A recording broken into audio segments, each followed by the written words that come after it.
Good morning, Ma'am Daisy and Ramirez.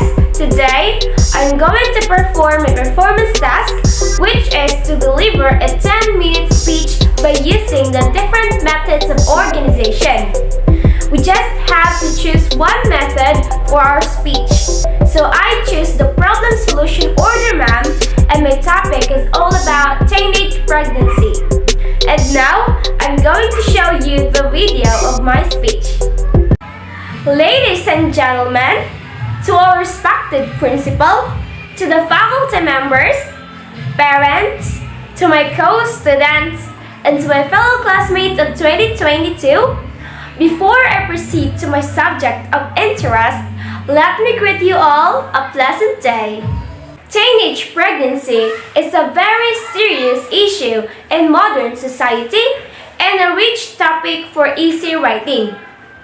An unexpected pregnancy can be immensely difficult for a young couple to raise on their own and can easily prevent young men and women from achieving their life goals due to the responsibilities thrust upon them. Well, my name is Genevieve P. de los Reyes, and by now, you should know my speech will be all about teenage pregnancy. Teenage pregnancy is a global reproductive health promotion problem that affects teenagers, families and communities, both in developed and developing countries, as children aged 10 to 19 years old and unmarried and still at school become pregnant. Teenage pregnancy is a serious issue because it drains away the possibility of women being profitably working as due to pregnancy. Most of them cannot continue their education. Automatically, women are forced to face unemployment as an adult. This definitely harms the economy of a country. Moreover, teenage pregnancy is harmful for both the child and the mother. For the mother, risk of developing anemia, lowering of immunity leading to HIV, ignorance about sexual issues leading to suffering from sexually transmitted diseases are great. Most of the pregnancies for teens who are not yet married is unintended. It happens out of ignorance, mistake, and other favorable situation leading to sex.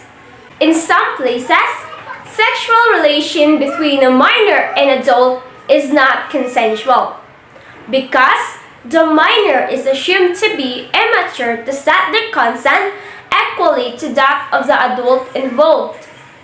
Such instances also lead to unwanted pregnancies. Ignorance about prevention methods or failure of contraceptives also lead to unwanted pregnancies, leading to unsafe abortions. The child of teen mothers also faces health problems. Many stillbirths, preterm births, low birth weights, deaths occur. The child is born with weaknesses. Firstly, most teenage pregnancies are unintentional. Women of all age may have unintended pregnancies, but some groups such as teens are at a higher risk. A lot of teenagers who become pregnant sometimes wish they weren't. This happens because they either don't want to be parents or they know it's not the right time.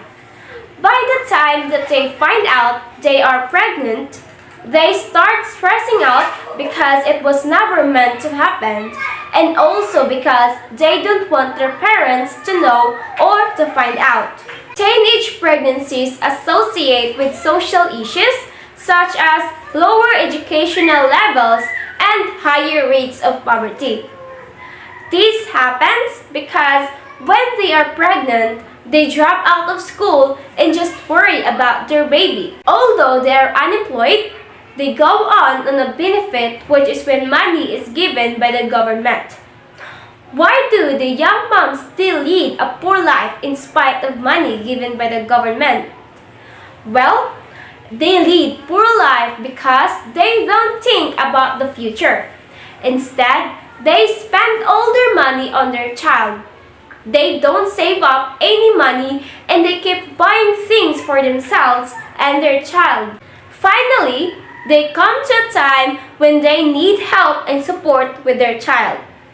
They need support with their child so they live a happy life, and they need support from their family so that they don't get stressed out and start abusing their baby. And they also need help with buying the right items such as diapers, food, clothes, and etc. As such, preventing teenage pregnancy is an important part of ensuring the overall health of the youth population. So, what can we do to prevent teenage pregnancies? As cliche as it may be, parents should guide their children. They must set rules and be strict in implementing them. They should not allow or tolerate the children to engage in any romantic relationship or whatsoever until they finish college and find a stable job. The parents must have bonding moments with their kids to foster trust and confidence among themselves. For example, the parents may inquire their children's personal lives during breakfast, lunch, or dinner. Also, they must attend Sunday masses together. This will enable the children to establish their faith, lead a righteous life, and be God-fearing people. Most importantly, the sanctity and the significance of marriage must be imparted by the parents to their sons and daughters. Set a good example. Try to encourage your children to feel confident enough to make somebody work hard for their affections.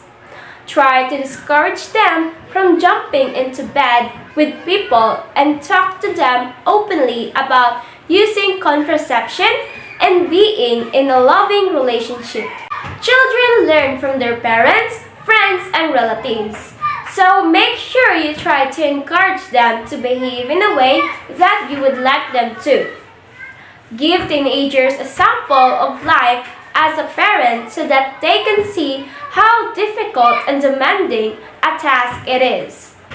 Many teenagers may get carried away with the good side of being a parent and don't realize how tiring and stressful it is to look after a child 24 hours a day. Many schools and colleges are now giving student dolls to look after.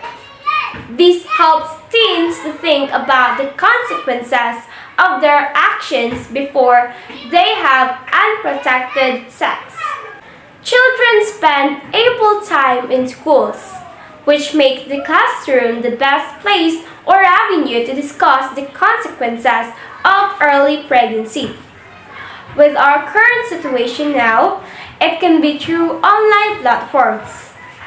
It is crucial, therefore, for the teachers, principals, guidance counselors, and school administrators, among others, to educate students about the importance of finishing their studies.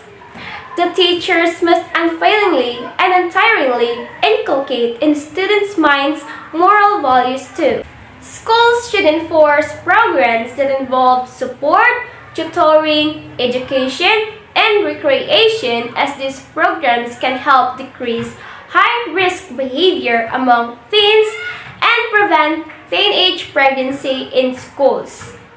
Schools should promote values that include academic success, self-worth, and connectedness to reduce the chances of high-risk behavior among teenagers. Schools should try to implement programs that promote positive youth development. Generally, schools should be required to prepare students for prosperous futures, striving to foster young and competent people who are able to make healthy life choices. All this can be done by including appropriate character education in a school curriculum, providing attentively crafted learning activities activities in the lesson plans, and promoting non-scholastic and out-of-school activities and programs. So, I guess that's all for my speech. Thank you so much for your time and attention today. And always put on your mind, especially teenagers like me, you're supposed to be changing the world, not changing diapers. And that's all. Thank you.